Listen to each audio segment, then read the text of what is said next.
As the rain falls softly outside your window, I want to tell you a story. Not a rumor. Not an urban legend. But something real.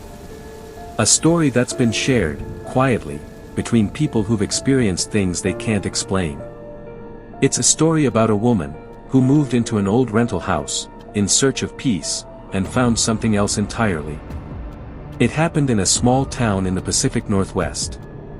One of those places where the streets stay empty after dark, and the trees lean close over the sidewalks like they're listening too.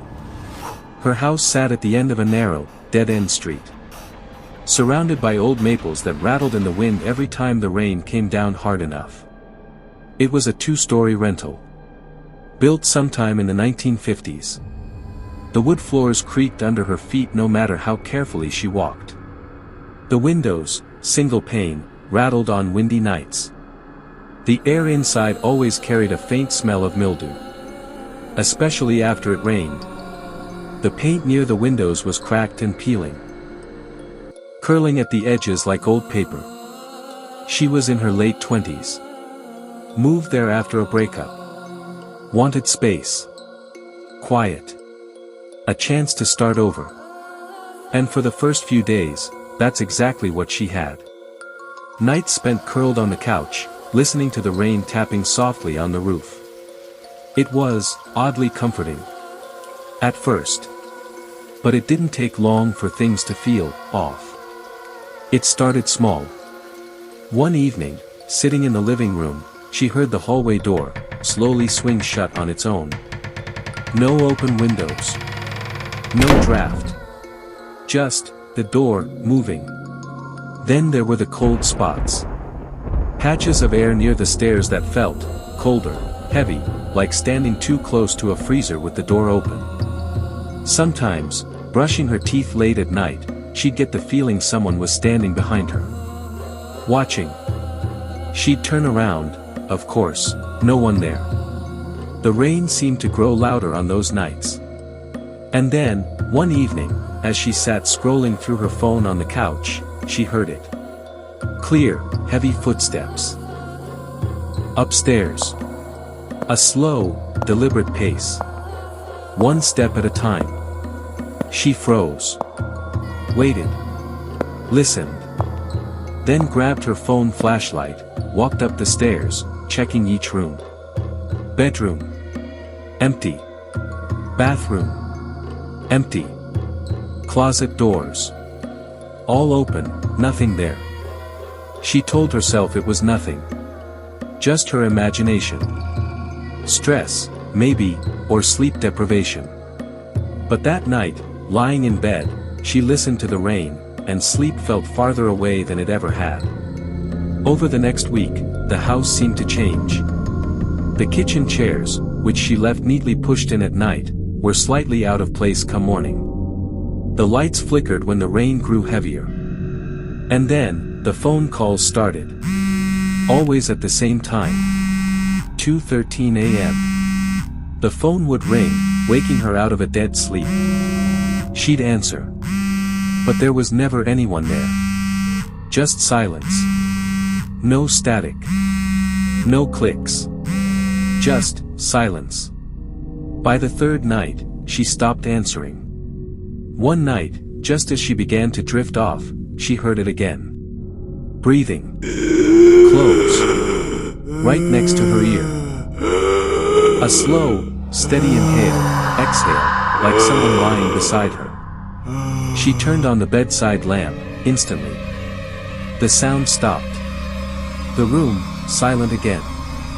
She sat there for hours, telling herself it was nothing. Old houses made noises. The wind, maybe. Maybe she'd left the chairs that way without noticing. Maybe the phone was glitching. That's what she told herself. Over and over. The night everything changed, there was a storm. The kind that shakes window frames and rattles dishes in the cabinets. Wind howled outside, and the rain came down in waves. Right around midnight, the power went out. The house fell into darkness, broken only by the flicker of candlelight. She sat in bed, clutching her phone flashlight, staring at the attic door across the room. That's when she heard it. Heavy, deliberate footsteps. Coming from behind the attic door. One slow step at a time, moving closer to the door. She held her breath. The door creaked. Just a little at first. Then, inch by inch. It opened wider. Her heart pounded so hard it felt like it might burst. The air in the room seemed to shift. Heavier. Thicker. Like breathing through wet cloth. She told herself to stay put. But her feet moved anyway. Before she knew it, she was at the base of the attic stairs. Phone flashlight shaking in her hand. Step by step, she climbed. Each creak of the wood sounding louder than the last. At the top, she swung the light into the far corner. And for just a second, she saw it. A figure. Crouched low. Arms tucked tight to its sides. Head tilted, watching her. The beam of light shifted, and it was gone. She ran. Down the stairs. Locked the attic door behind her. Sat on the floor, back pressed to the wall, trying to steady her breathing. Then she called her friend. The closest person she knew in town. It took 30 minutes for them to arrive. Together, they went back upstairs. Checked the attic. Every corner. Every shadow. Empty. Except for a box. Tucked deep into the far corner. Covered in dust. Inside, a few torn jackets. A handful of yellowed Polaroid photos. Faces she didn't recognize. And a single, worn-out boot, sitting by itself. The next morning, with the rain still falling, she called the landlord. Told him everything. His response was quiet. Almost too quiet. Just 4 words. "Oh, you're in that house." When she pressed him, he told her, others had complained. Strange noises. Things moving on their own. None of them stayed long. One tenant, he said, never came back for their things. No details. No explanations. Just, gone. She moved out soon after. Couldn't stay. Left behind most of her furniture. Some nights, she still thinks about that attic. Wonders if what she saw was real. Or if it was something her mind conjured, in that strange, heavy silence. But the truth is, the house still sits there. Waiting. Always available for rent. Rarely occupied for more than a few months at a time. And as for her, she still listens carefully on rainy nights. Still hesitates before turning off the lights.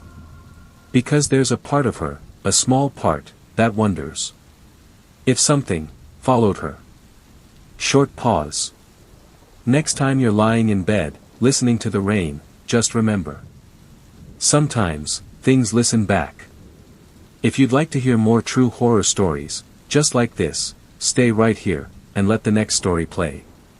Or, if you're curious, check the description below for another story, one that's even harder to explain.